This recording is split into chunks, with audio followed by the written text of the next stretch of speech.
The problem with gold, I think gold's getting demonetized by Bitcoin right now. If you look at the past 3 years, since Microstrategy bought $250 million worth of Bitcoin in August of 2020, since that time, Bitcoin's up about 140%. The S&P is up about 20%. NASDAQ's up 10%, gold's up 1%. Silver's down about 8%, bonds are down 18%. Conclusion, right? If you buy debt, government debt, you're going to be bankrupt. That's why those banks are going bankrupt. All the banks had debt. When the interest rates went through the roof, the debt traded down, and they all were technically insolvent. The problem with gold is, first of all, if I bought $250 million worth of gold, I can't carry it around in my pocket. I can't take self-custody of it. I can't move it anywhere. I can't transfer it to a counterparty. And so that means I have to put it in a bank. There's only a handful of banks in the world that custody it. And the banks rehypothecate the gold. So that means that if you wanted to sell $250 million of gold, the bank will sell your gold. If you want to buy it, they'll sell you paper, and the paper gold isn't backed by the actual gold. So you have fractional reserve banking of gold, right? You don't want to own an asset where the bank can sell 100x more of that asset than they own. The whole problem with fiat currency, right? If you look at the history of banking, it was, goldsmiths have gold when gold was money, and they gave you a note. So you give me $1 million of gold, I give you $1 million note, you trade the notes back and forth, that's your paper money. That works fine as long as it's a 1-to-1. But then the guy that's the goldsmith says, holy crap, I actually can give him $1 million note, and he thinks that I've got $1 million of gold backing it, and now there's $2 million in the system. And then I give him $1 million, and now there's $3 million in the system. Now there's 3 times as much money. There's one stack of gold worth $1 million. Prices go through the roof. That's inflation. And eventually you come back and you try to redeem your paper for the stack. I give you your gold back, and you try to redeem, and the gold's gone, and you try to redeem, and the gold's gone. Okay, I'm bankrupt. Oops. Okay, so when did this idea of over-issuing paper money start? Didn't start, when Nixon defaulted on the gold standard, he wasn't the first, he was just the most famous, right? People have been defaulting on paper money probably for thousands of years. And Nixon just made it official.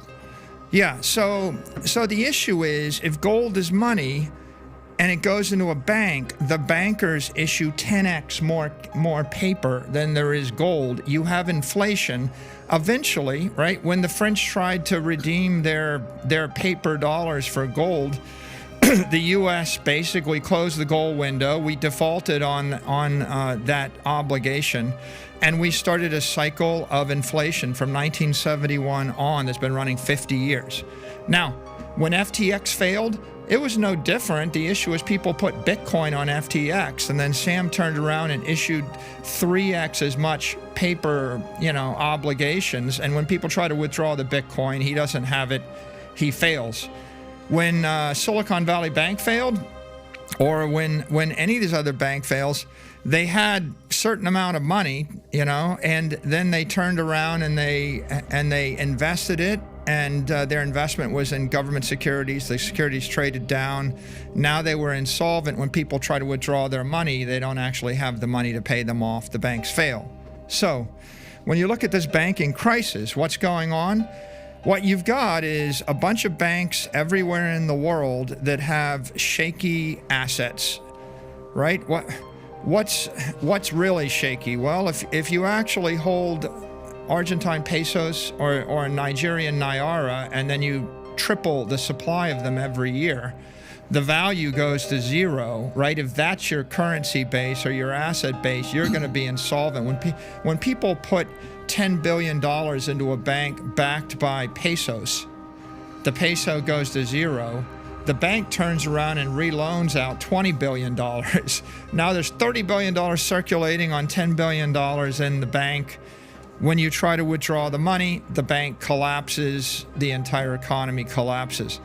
That's going on everywhere in the world. It's much worse in Lebanon or Nigeria or in Argentina than it is in the U.S. It's bad in the U.S., and it's cracking on the seams with, First Republic Bank and Silicon Valley Bank and Signature Bank and the like. But what do you conclude if you're an individual? If you're if you're a company, or if you're a family, or if you're an individual and you live in Zimbabwe, what would you do? Well, you're not going to buy gold and put it in the bank. The bank's just going to seize your gold. You're not even going to buy dollars and put it in the bank. The bank is going to seize your dollars.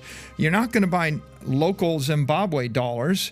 They're going to zero as you stare at them. They're going to lose 10% of their value a month, right? They're just melting in your hand.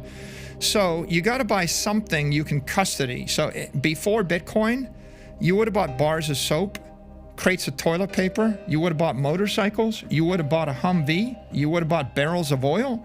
You would have bought anything. You would have bought food. You would have bought bullets. You would have bought guns. Anything tangible that you can self-custody, you would have held.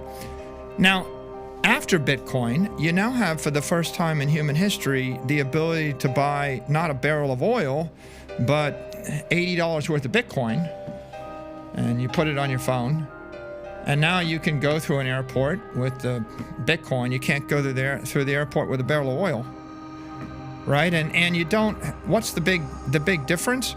The difference between gold and Bitcoin, and the reason Bitcoin's up 140% and gold is up 1%, is the middle class family can custody their own Bitcoin, and a wealthy person can either hold $10 million of Bitcoin in self-custody